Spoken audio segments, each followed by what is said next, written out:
Buenos días.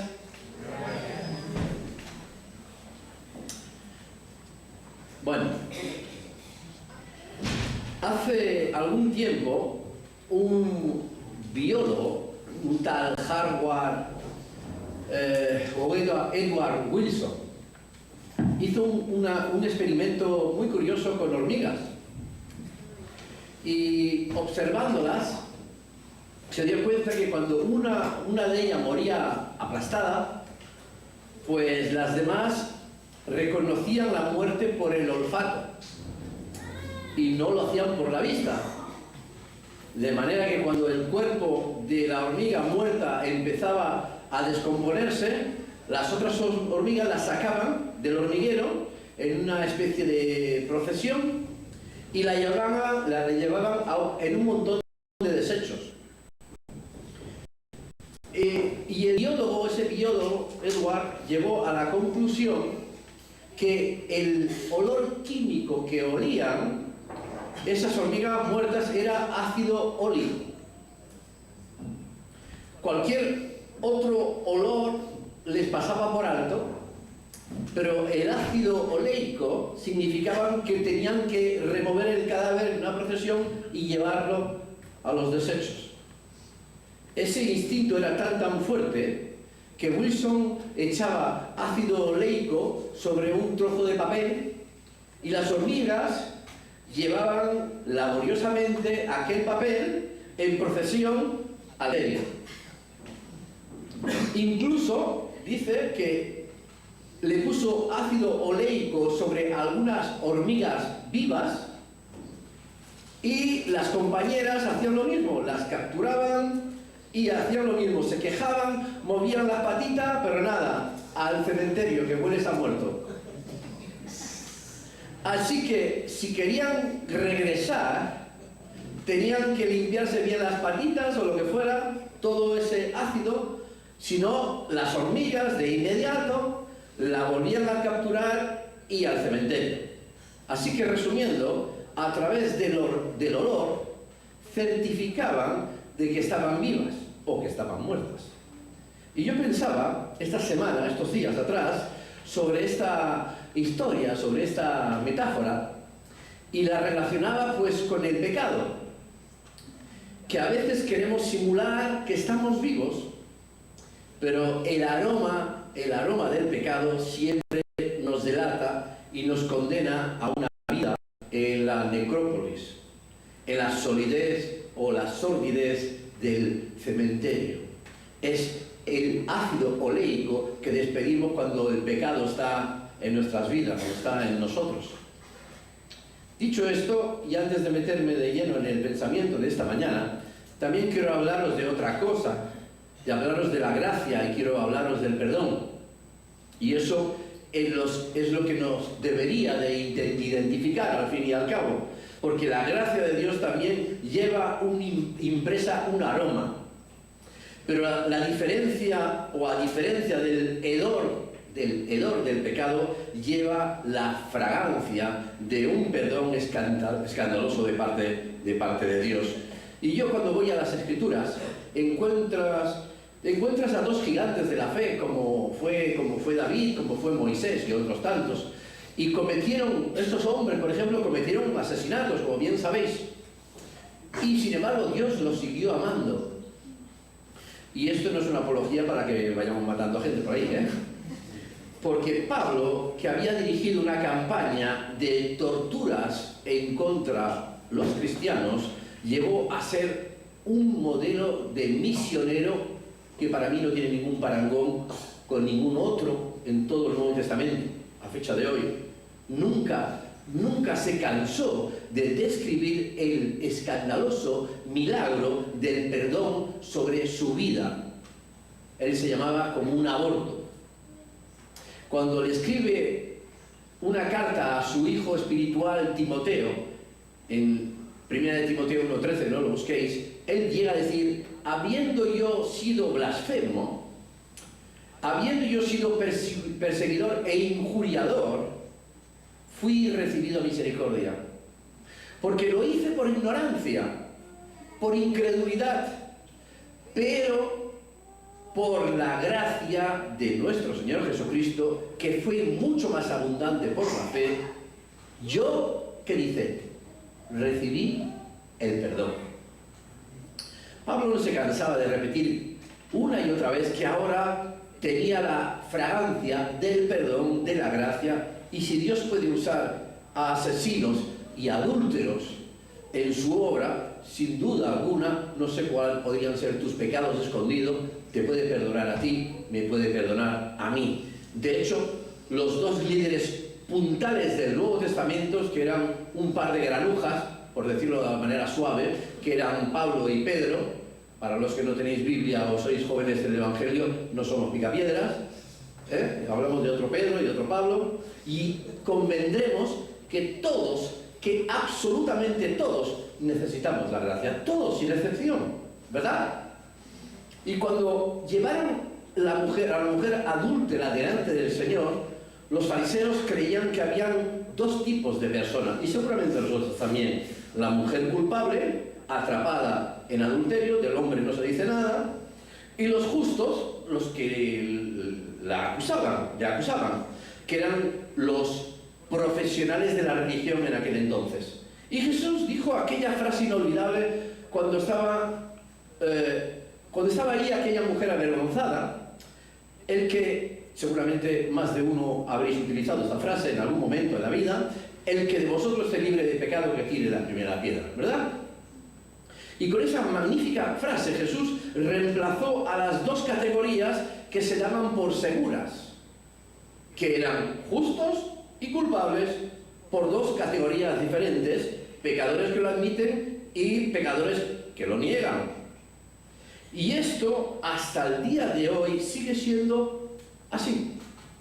Entonces, quiero que grabes bien esto en tu corazón, en mi corazón, que Dios borra la culpa consciente, pero a veces trae a la conciencia la culpa escondida, la culpa reprimida, cosas que no nos gustan recordar, cosas oscuras de tu carácter, que cuando eres sometido a prueba, afloran, ya me entendéis, cuando hay tormenta, cuando hay crisis, y dices: no me gusta como soy, no me gusta mucho como soy. Y cuando eso ocurre, te das cuenta que tu cristianismo tiene fisuras. Esto a mí me ha pasado. Cuando vas conduciendo, lo decía el otro día en el discipulado, y tú vas conduciendo y se te cruza alguien y te salen rayos de los ojos, ¿verdad? Si tuvieras poderes en algún momento, y sin embargo tienes un pececito en el coche que dice Cristo te ama, o algo de esto parecido. Y cuando yo veo estas cosas, pues yo me digo, quizás mi cristianismo tiene algunas fisuras, ¿verdad? Porque por naturaleza yo me identifico más con los acusadores que con la acusada, ¿o no? Como es el caso de esta mujer adúltera, porque yo niego más que confieso. Vosotros no, porque vosotros sois buenos. Pero yo, en mi caso, yo niego más que confieso. Y si yo entiendo correctamente este relato de esta mujer adúltera, la mujer es la que está mucho más cerca del corazón del Señor. Porque de hecho ella solo puede recibir perdón y gracia, no puede recibir absolutamente nada más, porque ella está seguramente temblorosa, a punto de ser matada, muerta, porque estaba humillada. Y esto demuestra que la única manera de recibir gracia es a través de ¿qué? A través del arrepentimiento. No hay otra manera, no hay otra forma. Él despierta nuestra culpa a veces para beneficiarnos. No está tratando de aplastarnos, ni mucho menos. Está tratando de liberarnos de lo que nos esclaviza.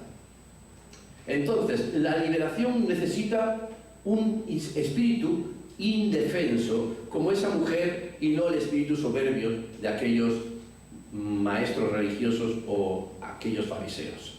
Necesita que alguien diga: llevo 30 años de creyente, quizás, y sigo metiendo la pata. Sigo metiendo la pata, 30, 40 años.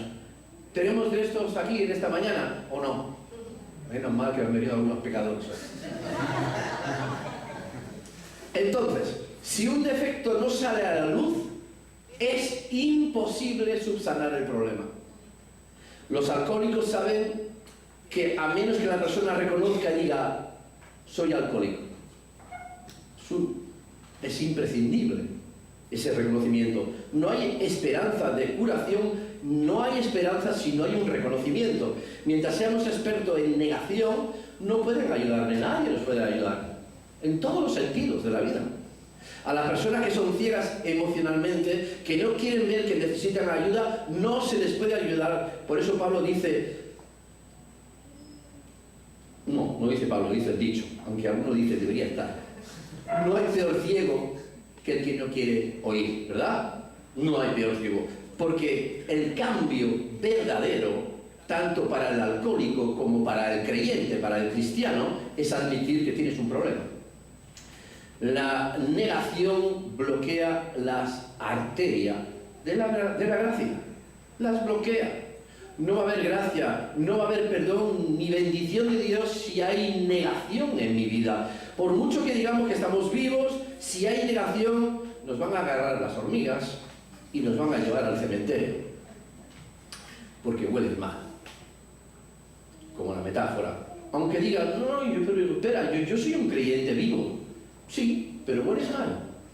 Hueles a muerto. Entonces, ¿qué es lo que Dios exige de nosotros? ¿Perfección? No, Él sabe que es imposible. Lo que quiere es sinceridad. Eso es lo que Dios pide, porque Él sabe que no podemos dar perfección, pero sí exige verdad y autenticidad. Entonces, debemos reconocer nuestros pecados, buscar el perdón de Dios, y no la amnistía ni el indulto. Y me voy a explicar. Para los que piensan que gracia, indulto, amnistía es todo lo mismo, la amnistía son términos que lamentablemente se utilizan mucho en nuestra sociedad, en nuestra política. Creemos que va a haber un juicio supuestamente justo, qué sé yo, a un presidente, y finalmente resulta que a última hora hay un indulto o una amnistía y queda finalmente libre y nos quedamos todos perplejos. La amnistía deriva de la palabra griega que procede de la palabra amnesia, que significa el olvido del delito del crimen. Y en este caso, la justicia olvida, pasa por alto de que ese canalla cometió una fechoría, un crimen o lo que sea. El indulto, sin embargo, no significa que se le perdone el delito en cuestión. Significa que a través de un tecnicismo pernicioso que la sociedad ha permitido en algún momento de la historia, se le perdona el cumplimiento de la pena o condena de ese delito. Pero el Señor no nos ofrece un indulto, porque eso significaría te libro de la culpa, del pecado, del infierno, y no vas a cumplir con esa pena, pero nunca me voy a olvidar de lo que hiciste, y te voy a seguir de cerca, sin vergüenza. No es un indulto, no lo es. Tampoco es amnistía que proviene de esto, de la amnesia, porque la amnistía actúa sobre el delito mismo, anula los antecedentes penales de la persona, la cual decimos esto está estupendo y esto me va muy bien, porque la persona en cuestión no tiene para nada que arrepentirse absolutamente de nada en su vida para obtener esa amnistía, porque según la Real Academia Española es el olvido del delito, como digo, que extingue la responsabilidad de esa persona. La persona que recibe la amnistía es como si nunca cometió un delito, nunca. Pero la gracia de Dios es otra cosa. No es ni indulto, ni es amnistía, que en todo caso, como digo, es un pernicioso tecnicismo, porque la gracia requiere confesión. Debemos admitir el error para recibir perdón. y no hay otra manera. ¿Me seguís? ¿Me seguís?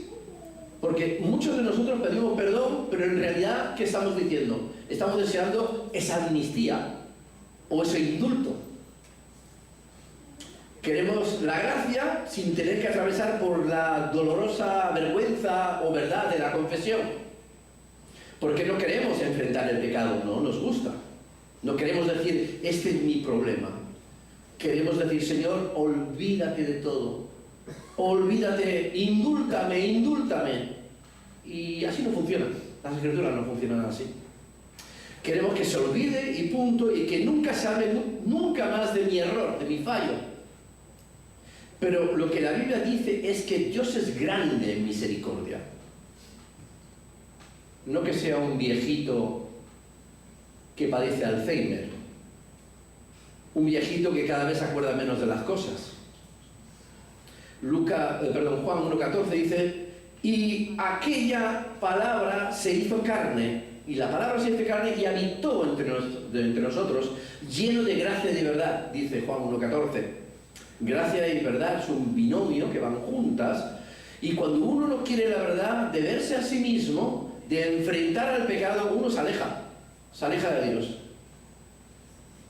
Por más que se venga a congregar todos los días, porque la verdad no nos acerca a Dios, pero la mentira nos aleja, y eso no es nada nuevo. Cuando Adán y Eva comieron del fruto, oyeron la voz del Señor en el huerto, y se agazaparon, se escondieron entre las hojas, y Dios les dice, ¿dónde estás tú? No era una pregunta geográfica, era algo mucho más importante, porque yo sabía dónde estaban, pero los secretos lo que hacen es levantar un muro entre Dios y nosotros, mientras que la confesión lo que hace es construir puentes. Entonces, dejadme hacer una pregunta directa.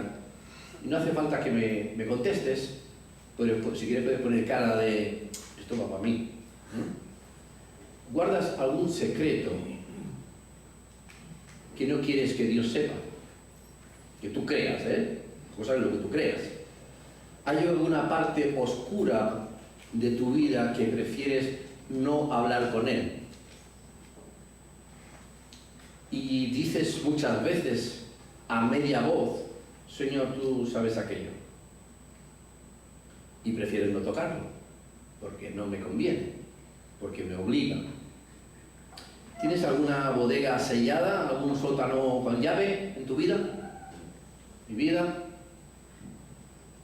¿Alguna parte de tu pasado, de tu presente que no quieres arreglar? ¿Alguna parte que no quieres enfrentar?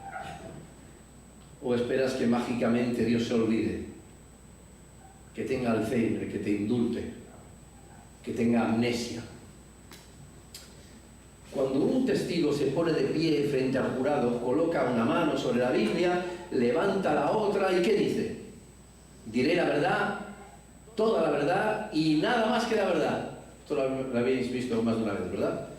Eso es una frase hecha adrede, hecha a cosa hecha. Porque en ese momento la verdad tiene que ser diáfana, no tiene que haber ni más ni menos. Y es tarea de los legisladores interpretarla, tarea del jurado resolver el caso y tarea del juez aplicar la ley y al testigo decir ni más ni menos que toda la verdad. Si haces más o haces menos, lo que haces es contaminas los resultados. Y de Génesis a Apocalipsis siempre es lo mismo. Dios ama la verdad y aborrece la mentira. Es curioso, cuando vas a la palabra, 1 Corintios capítulo 6, Apocalipsis capítulo 21, Pablo y Juan hacen una lista de las personas que no irán al cielo y que no heredarán el reino de los cielos. Y ahí hay una variedad de personas, de lo más variopinta, pecados sexualmente, los que pecan sexualmente, los idólatras, los que venden sus cuerpos, los que se emborrachan, los que roban, los avaros, los estafadores, y entre todos estos están los que mienten. Y uno dice, a ver, Pablo, céntrate un poco. O Juan, ¿queréis decir que nuestras mentiras despiertan la ira celestial igual que un proseneta? ¿Igual que asalta con alevosía con un arma? ¿De verdad?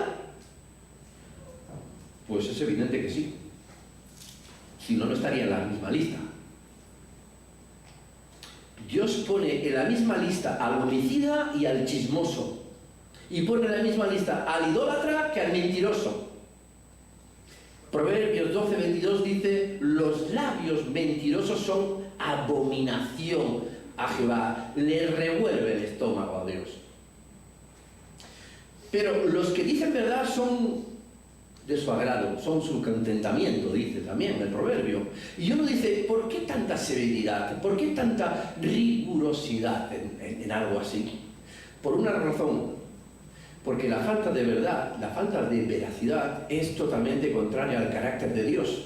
Hebreos 6:18 dice, porque es imposible que Dios mienta. Imposible, Él no puede mentir. Es contrario a su naturaleza. Que Dios mienta es lo mismo que un perro vuele o que un pájaro ladre. Tito 1:2 se hace eco de las mismas palabras y dice, y Dios que no miente, no puede. Dios siempre dice la verdad. Cuando ha hecho un pacto, lo guarda y punto. Incluso en 2 Timoteo 2:13 dice, si nosotros fuéramos infieles, Él permanece fiel. Y te dice por qué. Dice, porque Él no puede negarse a sí mismo. Él nunca actúa o actuará de forma diferente a su carácter. Y digo yo, ¿no es esto maravilloso? Que Dios no cambie nunca en una sociedad que todo es cambiante, que lo que hoy está al derecho, mañana está al revés, de lo que hoy es verdad, mañana es mentira. Saber de que nuestro Dios no muda, no cambia, porque se negaría a sí mismo. Ahora, por otro lado, el maligno, Satanás, a él sí que le es imposible decir la verdad. Juan 8:44 dice Jesús, dice que él es el padre de la mentira. El engaño fue la primera herramienta que el diablo sacó de su estuche. En el huerto del Edén no desalentó a Eva, tampoco la sedujo, le mintió, le dijo, así que Dios ha dicho que morirán si comen del fruto. Yo os digo, no morirán. Dos mentiras en un momento. Ahora, así actúa el diablo, eso es el padre de la mentira. Pero ¿cómo explicamos nosotros nuestra falta de honradez? ¿Cómo la explicamos? El primer recurso suele ser muchas veces la exageración, porque no estamos listos para admitir la verdad. Y además, todos los seres humanos tenemos una gran capacidad para vivir en ese estado de negación. Es asombroso, negamos, suprimimos lo que no es cierto, afirmamos donde no hay que afirmar, adornamos lo que sabemos que es falso, embellecemos las realidades feas que sabemos que no ha sido así. Y lo que es peor es que compramos lo que vendemos, que es lo más grande. Compramos nuestras propias versiones embellecido, y así de torpes somos los seres humanos. Somos a veces como personas que suben una foto suya a Instagram o a otros sitios, retocadas, con filtro, y luego se creen que lucen así. Y se miran y dicen, estoy guapísimo, estoy guapísima. Y tú miras el original y miras la foto y dices, sí, parece su madre. Y van por la vida engañándose en la vida. Pero tú misma, tú mismo. Si te gusta engañar a la gente, ya tú, ya sabes dónde irás a parar. Creyéndonos nuestras propias mentiras. Así que nunca compres lo que vendas. No está en la Biblia, no lo busquéis, pero que también es cierto. Entonces, muchos no queremos No queremos orar pidiéndole a Dios que revele realmente lo que está oculto en lo profundo de nuestro corazón. Por la misma razón que no nos subimos, algunos no se suben a la báscula por miedo de lo que vaya a ver. Hay gente que dice, yo aún no me he pesado. Todo ufano, pero no importa. No vas a adelgazar por negación. O me he comprado una talla menos, así me obligo a adelgazar. No va a ocurrir. No vas a adelgazar porque te compres una talla menos o 2 tallas menos. Entonces, ¿y si la verdad de mí es demasiado dolorosa y no la puedo soportar? Porque Jesús dice, conoceréis la verdad y la verdad os hará libre. Pero hay que conocer la verdad. Para obtenerla, la gracia hay que conocerla, sí o sí. Permitidme contaros, es una historia o un chiste, ahora para distendernos un poco. Había una vez un amigo que le dice a otro amigo, oye, ¿puedes cuidarme en mi casa? Tengo un gato, yo me tengo que ir, me tengo que ausentar por causa del trabajo. Sí, hombre, tú tranquilo, tú márchate donde quieras.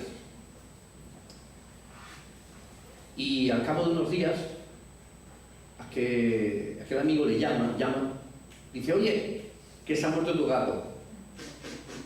Pero hombre, ¿cómo se te ocurre decirme esto? ¿Qué quieres que haga? Hombre, sabes que yo soy muy aprensible y yo estoy pasando una mala racha. ¿Qué querías que te dijera? Pues no sé, prepárame, dile que el gato ha salido al patio, el gato se ha subido al árbol, se ha arrimado una rama y se ha caído y se ha matado. Pero mi gato se ha muerto, ¿cómo se te ocurre? Perdona, no sabía yo que fueras tú tan sensible. Al cabo de unos días, aquel amigo vuelve a llamarle y le dice, tu madre se ha subido al árbol.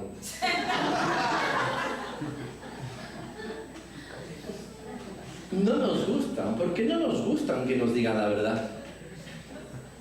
Queremos que nos la disfracen. El hecho de que no nos guste la verdad empieza cuando somos niños. Tu madre te pregunta, ¿le has pegado a tu hermano? Porque las madres también mienten. Y te dicen, pasa que no te voy a pegar. Pasa. Y te dice, tú confía en mamá. Si dices la verdad, yo no te voy a pegar. Y tú dices, sí, le pegué. Y pim, pam, ya sabéis lo que pasa, ¿no?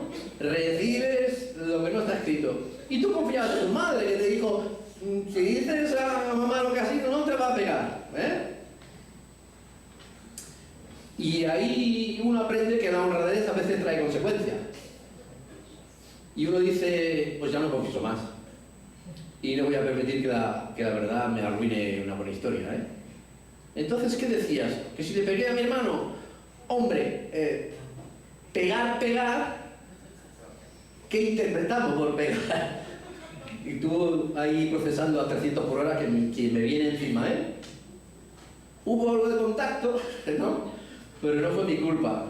Y si eras un niño repipí, pues ya decía, hombre, si yo no hubiese nacido con cromosomas regresivos, ni fuese víctima del entorno o la educación recibida, al final acababa recibiendo igual, pero bueno, es así, no nos gusta decir la verdad, no nos gusta. Sino que amamos mentir, de hecho amamos mentir, nos gusta que los jefes piensen bien de nosotros, Entonces nosotros les damos jabón, los adulamos, pero Dios a eso le llama mentir igualmente. Y como nos gusta que la gente nos admire, pues exageramos. Ponemos un montón de filtros, mostramos que siempre somos felices y maquillamos la verdad. Y eso se llama mentir. Nos gusta, nos encanta que la gente nos admire. Y vivimos en casas que no podemos pagar y compramos un coche que al final vamos arrastrando la lengua a fin de mes, electrodomésticos a crédito que tampoco podemos, que no podemos pagar, que no podemos tener. Las redes sociales. ¿Qué podríamos decir de las redes sociales? El 99% dicen, los he entendido, que son mentiras. Matrimonios que veis no son más felices que los vuestros. Ahí aparecen con un pijama nuevo, estupendo, una chimenea de fondo, y a lo mejor 2 minutos antes se estaban matando.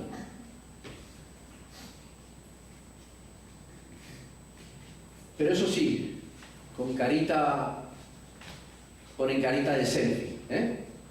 No es verdad. En Hechos 5 tenemos un pasaje que habla sobre esto. Ananías y Zafira representan ese tipo de mentira. Y la palabra narra que vendieron una propiedad y dieron, dice el pasaje, la mitad del dinero a la iglesia. Voluntariamente, nadie les exigía nada. Y diciendo que aquella cantidad era la cantidad total, cosa que no era cierto. Le mintieron a Pedro y al apóstol, le mintieron a Dios, obviamente. El pecado no fue quedarse con la mitad del dinero, cosa que todo el dinero era de ellos y ellos podían hacer lo que buenamente quisieran, ¿no? El pecado fue el de la apariencia, la de querer aparentar lo que no era.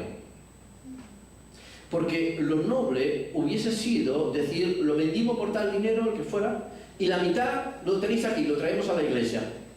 Y ese engaño le costó a ese matrimonio la muerte. Dice que cayeron fulminados.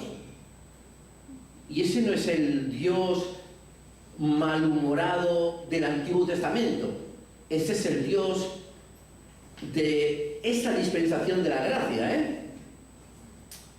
Y hasta la fecha, la mentira se paga con la muerte. No asustaros. La muerte de nuestro testimonio. La muerte de nuestro crédito como creyente, como personas. El tribunal no presta atención mínima a un perjuro. Cuando esa persona miente, automáticamente es descalificada. Aquel que comete perjurio. Y tampoco el mundo no van a prestar atención a nuestras palabras si ven que vivimos en una mentira. Más significativo aún, ¿de verdad pensamos que Dios nos va a usar como sus testigos si nunca decimos la verdad? Por eso la gracia no se aplica si primero no hay verdad. Dios exige nuestra verdad. Si no, la gracia sería una licencia para pecar. Y si no hay verdad y arrepentimiento con dolor, no hay gracia. En todas las Escrituras. Y lo alarmante es que hay toda una generación de todas las edades, un lote de cristianos por años que no quieren la verdad, ni arrepentimiento, solo quieren amnistía, quieren pecar y que Dios tenga amnesia senil con ellos. Es una generación que no quiere oír hablar del pecado. Hoy no es popular hablar del pecado. Hoy no se habla del pecado, del arrepentimiento. Solo se habla de la gracia. Ya dije que Pedro y Pablo, muchos y muchos más, eran unos canallas, con todo el respeto, pero es así. Pero se arrepintieron. Y en Jueces 2:10 dice que se levantó una generación que ni conocía ni temía al Señor. Pero yo me temo que hoy en día también hay una generación de creyentes que no tienen temor de Dios. Le importan 3 bledos. Solo tiene que ver las redes sociales, cómo se insultan, cómo hablan de cualquier siervo de Dios sin tener ninguna impunidad. Y después se congregan los domingos o los días que sean como si no ocurriese nada. Y ya no digamos de su vida privada. Por eso Pablo pregunta en Romanos 6, ¿qué pues haremos? ¿Qué pues haremos? Se lo dice a los creyentes, ¿eh? ¿Perseveraremos en el pecado para que la gracia abunde? Y más adelante dice, o bien pecaremos ahora que no estamos bajo la ley, sino que estamos bajo la gracia. Y él mismo se responde de manera breve y de manera explosiva, de ninguna manera. De ninguna manera vamos a utilizar la gracia para pecar. Porque Pablo reflexiona y dice, ¿cómo hemos podido ser amados sin amar? ¿O cómo hemos llegado a ser bendecidos sin bendecir? Entonces, ¿cómo la la gracia podría resultar en alguna otra cosa que no sea una vida llena de gracia? Eso es lo que está diciendo Pablo, si leéis Romanos 6. Y en Romanos 3:7 Pablo está diciendo, alguno podría pensar que no va a ser castigado, ya que sus mentiras al fin y al cabo hacen que la verdad de Dios se vean aún con más claridad. Es como decir, yo peco para que Dios luego me muestre su bondad y todos veamos que Dios es infinitamente bueno. ¿Acaso un jefe te permitiría que dijeras, yo soy un holgazán y a partir de hoy llegaré todos los días tarde? Pero a esto el jefe le va a dar oportunidad para mostrar su perdón y su benevolencia. Tú dile eso a tu jefe y verás cómo te da una patada en medio del corazón. Entonces, ¿pecamos sabiendo que Dios nos va a perdonar? ¿Acaso el objetivo de la gracia es promover la desobediencia? Pablo dice, de ninguna manera. De ninguna manera. Tito dice, Tito 2:11, porque la gracia de Dios se ha manifestado, ¿para qué? Para salvación a todos los hombres. ¿Para qué? Enseñándoles que, renunciando a la impiedad y a los deseos mundanos, vivamos en este siglo sobria, justa y piadosamente. Esto es lo que dice la palabra. Para esto se ha manifestado la gracia. Enseñándoles que renunciando a la impiedad y a los deseos mundanos, vivamos en este siglo sobria, justa y piadosamente. Pero si alguno piensa, yo peco porque, total, Dios ya me ha dicho de antemano que me va a perdonar, así que me voy a divertir un rato, yo soy soltero y no voy a estar comiendo helados todos los días con mi novia. Me puedo permitir algunas cosas. Dios, al fin y al cabo, ya me entiende. Y Pablo, sabiendo esa especulación, dice, los que hemos muerto al pecado de verdad, volver a él. Está diciendo, ningún cristiano resucitado debería suspirar por la tumba. Porque el pecado lleva, lo hemos dicho antes, el hedor de la muerte. Aunque Pablo sabe muy bien que el pecado no siempre huele mal, no siempre huele feo, lo sabe. Al principio especialmente, porque a veces el pecado siempre está envuelto extraordinariamente. Si no estuviera también envuelto, nadie pecaría, diríamos, ¡qué asco! ¿Verdad? Pero no, viene muy bien envuelto. No habría pornografía, no habría nada. Cuando la mujer de Potifar seduce a José, esa mujer no era, como se dice hoy, un cardo borriquero. Sería seguramente la mujer más bonita del momento, seguramente. Y Potifar dice que se había ido y ella le diría, Josecito, ven bonito, que Poti ya no está. El pecado siempre viene bien envuelto. Siempre viene bien envuelto. Y como los cerdos en la granja, a los humanos de tanto en tanto nos gusta revolcarnos en el fango. Así que Pablo vuelve a presentar nuevamente el dilema de forma más sutil. ¿Qué pues entonces? ¿Pecaremos? Porque ya no estamos bajo la ley. Y dice, ¿de verdad piensas que la gracia te brinda una licencia para pecar? ¿Lo crees así? ¿Sabéis lo que pienso en el fondo? Que cuando uno piensa de esta manera, es porque nunca experimentó la gracia de verdad. Nunca. Lo decía cuando leía ese cántico que leíamos, que ahí transpira alguien que ha sufrido, alguien que ha errado en su vida y ha suplicado perdón.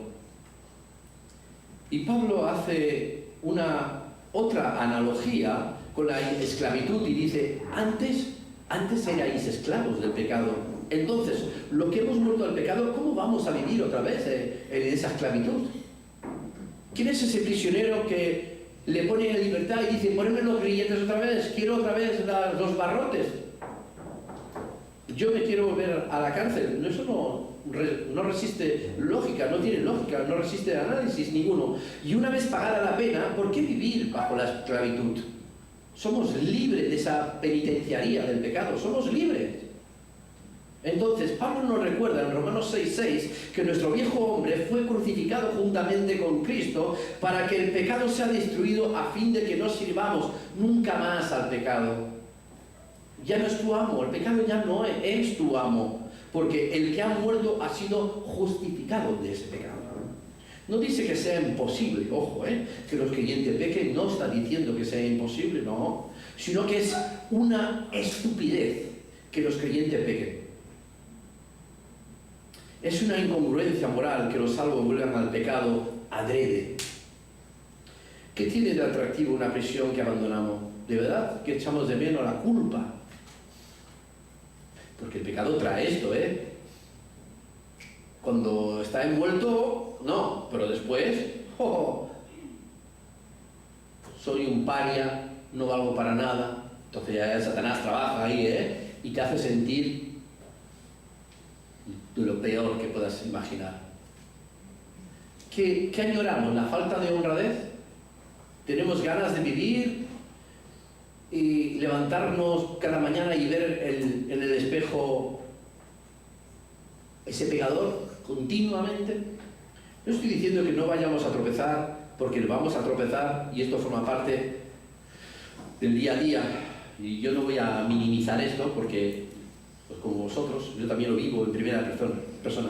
Hay una tercera ilustración que compara la vida espiritual con el matrimonio, otra analogía, y dice que Dios va más allá de una relación que yo podría tener como de amo y esclavo, como un jefe que me obliga a obedecer con un látigo.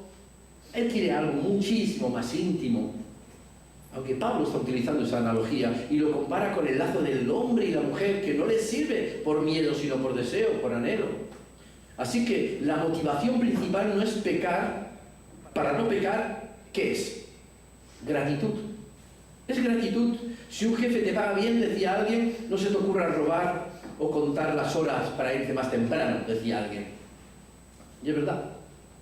Y Pablo comienza la mayoría de sus cartas, es curioso porque os decía que nadie como él entendió la gracia del perdón, y en casi toda su carta, Efesios 1, Filipenses, etc., resumiendo, habla y resume la riqueza de su gracia y dice: si no entendemos lo que hizo por nosotros, entonces no vamos a tener nunca gratitud. Y si no hay gratitud, no vamos a esforzarnos para vivir dignamente. Es imposible. Vamos a revolcarnos como cerdos en cualquier fango que pillemos. Porque la mejor forma para ser buenos, entre comillas, es querer serlo. No hay otro camino. Los cambios internos exigen amor, y el amor exige cambio interno, y eso debe surgir sin ley, debe surgir por amor, y si no surge por amor, no funcionará. Hace muchos años, un hombre se las arregló para entrar en la Filarmónica de China. Él tocaba, él quiso entrar como flautista, cuando él no sabía tocar ni una sola nota.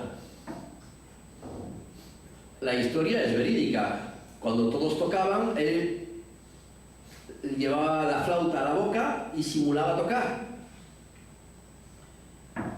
Y lo hacía pues porque ganaba un buen dinero con eso y no pegaba golpe.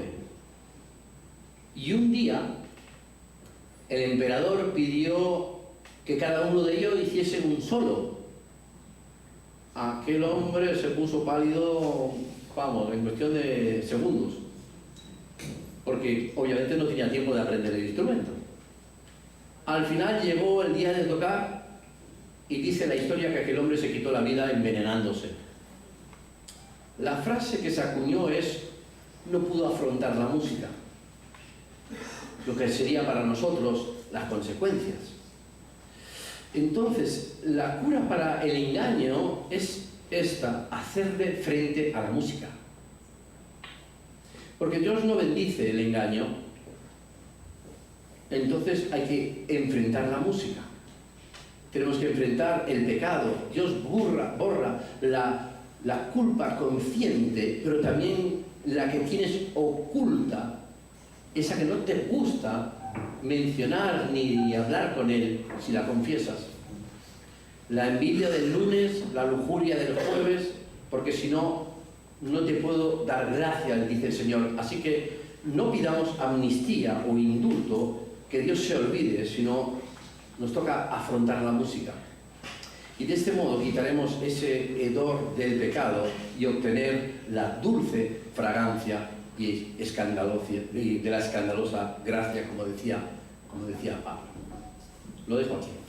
Espero que os sirva de ayuda, como a mí me sirvió, y cuando repaso una y otra vez este pensamiento, pues a mí también continuamente me habla de una forma tremenda, pero quisiera poder llegar a eso, a entender la dulce fragancia de esa escandalosa gracia. Que el Señor nos ayude.